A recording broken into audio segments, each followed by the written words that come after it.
Do you mean it? If I got 5 more minutes.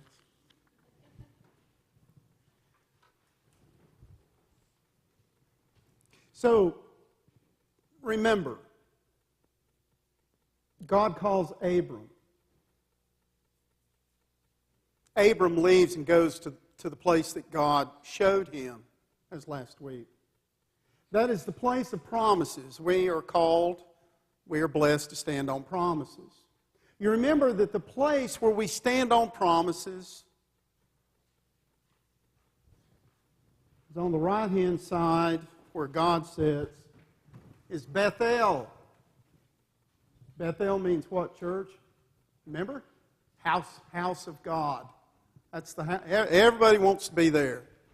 Now this place right over here on the other side of the promised land is called Ai.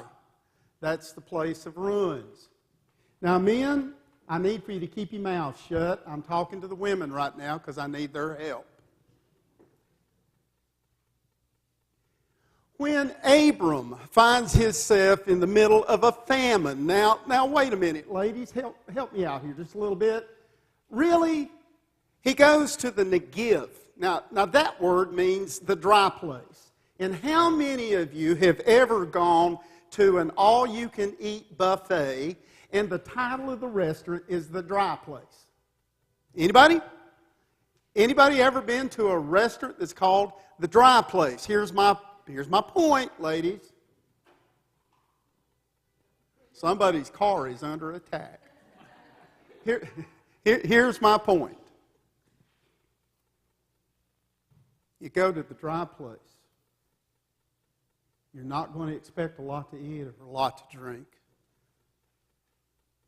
So let me ask you a question, ladies. When Abram and Sarai were headed down to Egypt, and Abram has this really intellectual, bright male idea and tells her how beautiful you are. Look, man, look at how beautiful they are. Look how beautiful they are. And this says, because you are so beautiful, here's what I need you to do. I need you and all your beauty to spare my life. So just tell everybody out there that you're my sister. Now, ladies, tell me, yes or no, did Abram just bless Sarah or not? Come on, yes or no? No. Men, did you listen? Are you listening? Now, later in this story, Sarai is going to get even with Abram. You remember Hagar? We don't have time to get in all that right now, but here's the point. Let me tell you a story. This is a true story. I have 2 friends of mine, James. James is tall. He has black hair. I am told by women that he is handsome. I'm not going to go there, but James is tall and he's dark and he's handsome. Why, he looks like he could fit right in over in a place like Egypt. Now, Myra is about that tall. She's about that tall. And she has fair skin.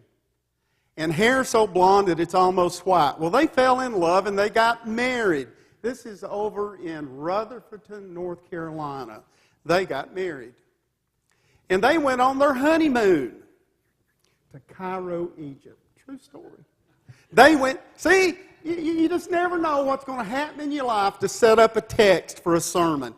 And so Myra and James come back from their honeymoon in Cairo, Egypt. James is so proud. He's like a possum. You know, he's smiling as if he had just swallowed a possum. It tickled all the way down.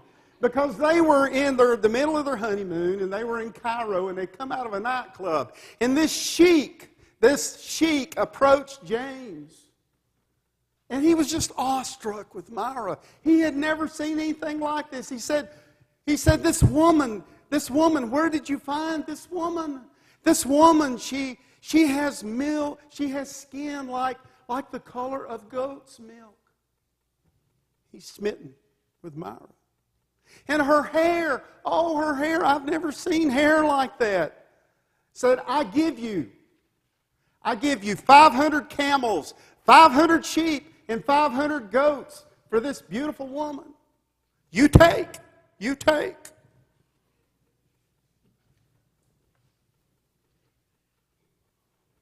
Thankfully, James knew what it meant to be a blessing, and he knew what it meant to be a curse. And he said no, but what he did do is the sheik handed him a card with his name and his phone number. And James put that card with that number in his wallet. And every time James had a little bit of a sideways conversation with Myra in their marriage, he would pull out his wallet.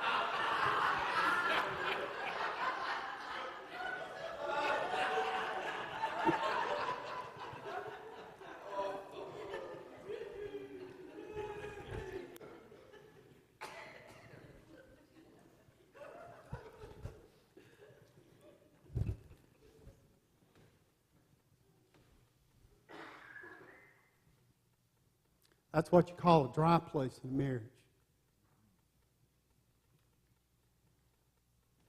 That's what you call a dry place in a marriage. We've all been there, haven't we? Those of us that are married, have we all been in a dry place in our marriage? Let's not forget what this story is really about. This story is really about Abram learning how to be a blessing to all the families of the earth.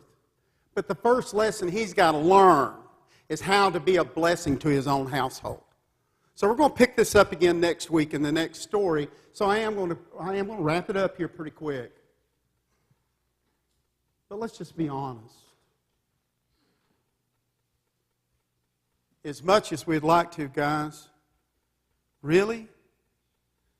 Is there one of us in here that is married, that is in love with a significant other, that has a loved one, that loves somebody, a mama or a daddy? Is there anybody here that knows love that would trade that person for the wealth that comes with 500 camels and sheep and goats and the servants that go along with it?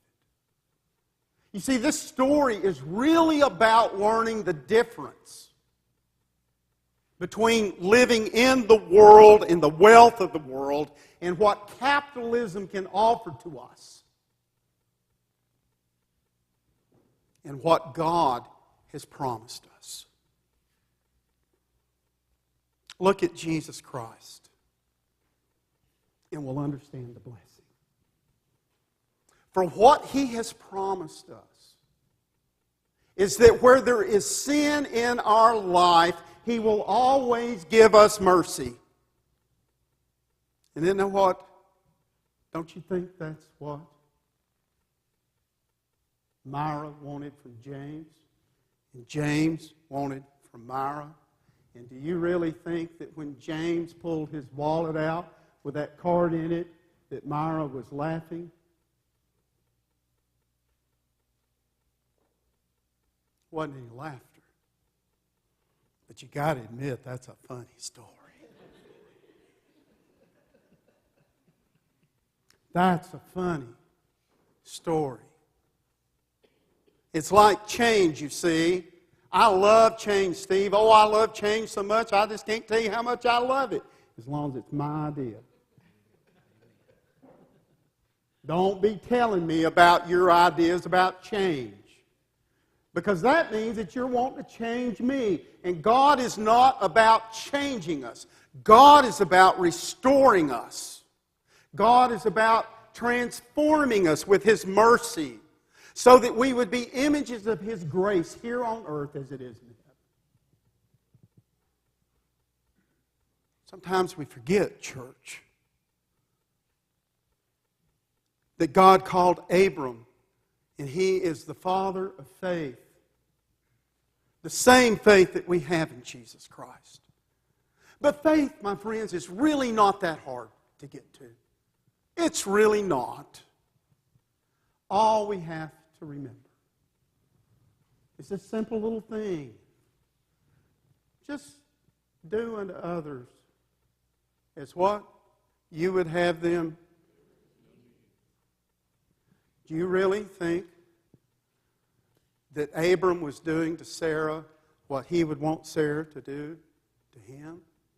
Do you really think that James, when he would pull his wallet out, was doing unto Myra what he would want Myra to do unto him? And as we go about all of this work in this sanctuary and in this building, in this thing we call a church, let's remember, we are the church. We are the church. We are the church. And so when I don't do unto you what you would have done unto yourself, when I will not do unto you what you would have done unto you, would you look at me through the cross of Jesus Christ?